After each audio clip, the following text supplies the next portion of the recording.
how sometimes there's a moment in your life that you look back and realize like it was this huge turning point? It was when everything changed, but at the time you don't realize it. It's just like, like another Tuesday. So one time I was in my 30s, I had a little 4-year-old beautiful girl, and I felt like I was missing out on half her life because I had so many migraines. I was always getting migraines, and even though I was a very logical, intellectual person, I started to try more and more like crazy alternative things because I just had to get rid of these migraines. And so I was trying, kinesiology and acupuncture and supplement and just anything. And I finally tried this one thing that focused on the beliefs that we have and how they affect our life and our health and our goals. And I was like, the whole thing seemed kind of crazy, but I was willing to do anything, right, to get out of pain.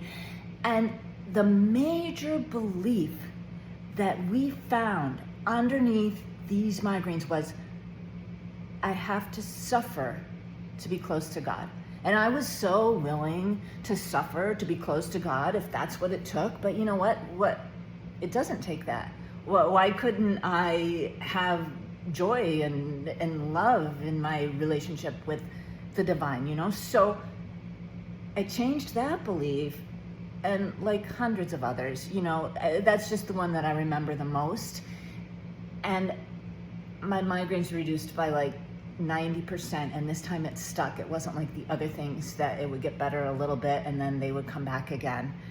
So I was so excited about this that it changed my life, it changed my health, it changed how I was able to relate to my family and other people, but also it changed my career actually, because I started to practice this technique, theta healing, and teach it. And long story short, I'm teaching a basic theta healing workshop. It's coming up. If this sounds like it could be like your turning point, if you're like, I don't know why, but I feel like I have to know more about that, let's talk.